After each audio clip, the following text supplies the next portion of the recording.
Early morning, you wake up, you open your laptop and you see a congratulations email and you're super excited about the hike. And once you start reading the email, you realize that the hike is 4%. And the only thing you don't understand at that minute is why is there congratulations written in bold? Now, this is happening to a lot of us. TCS has announced that their pay hikes this year are around 7 to 8 or 8 to 9%. And late last year, Wipro has announced that there are not even any hikes, absolutely 0% hike. In the world where we are living, according to the Indian government, that is the Department of Statistics, the inflation in India is around 5.69%. I don't believe this is the real inflation. Just look at any of the commodities that you are purchasing, vegetables, or if you are purchasing milk, meat, you tell how much has the price has increased by in the last 1 to 2 years. Definitely more than 5%. We just don't pay enough attention to these price hikes. And if we optimistically assume that the inflation is 10%, and if you get a 4-5% hike, net you are becoming poorer by 6%. Add on top of that, they are saying that this 7 to 8% is actually reserved for high performers. And you might be saying that, hey, I work very hard, I write excellent piece of code, so I'm a high performer naturally. But let's define what high performance means. The first one is favoritism. I don't need to explain what favoritism means. The second part is there any kind of background overlap with you and your manager? It could be any of the things. The third thing could be, do they rely on you? Are you cutting down their work? None of these three things has to do with excellent coding skills or being a great person in the team. Now, this is how high performance is defined. And this 8 to 9% salary hike is reserved for these high performers. And if we take even a deep dive into how these hikes are given, there is something called as stack ranking. If there are 100 employees in an organization, all the 100 are arranged based on their performance. And we know how the top performers criteria is designed by. We just discussed that. And the top 15%, 20% get that maximum hike, and the middle bracket get 4% hike, and the bottom bracket get 0% hike.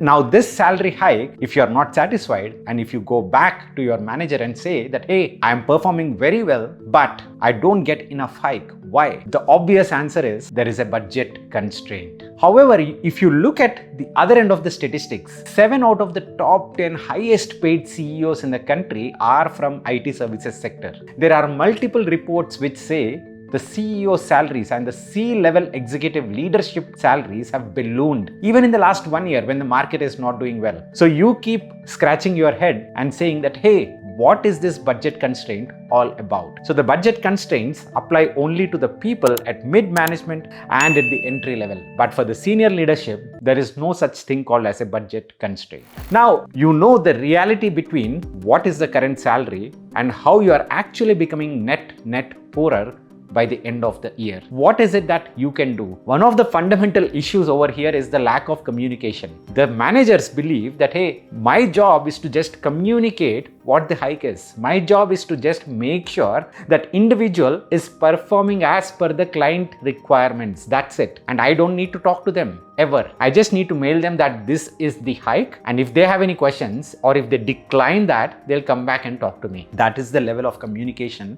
And this is the norm. Yes, there are some places where managers go ahead and talk to the employees, but that's real exception. But if you are somebody who is looking forward to that hike, you cannot make that mistake. Just wait for your manager to respond. You have to be proactive in your communication.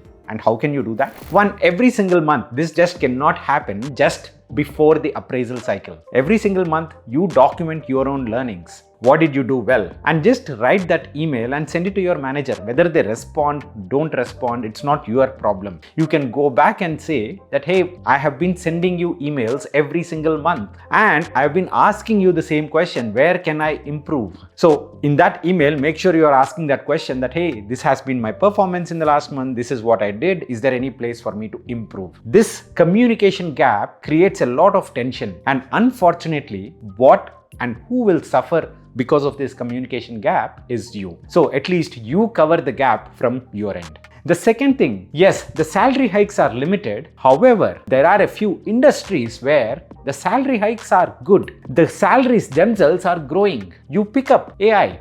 You pick up sustainability. A few of these trend-setting industries are the places where you need to go and jump. Of course, you might be comfortable in your own job, but if you are looking for that growth, anyways, you will be working hard in both these situations. If you are looking for that growth, you need to move out of your comfort zone and pick up that particular skill. Let me give you a small example.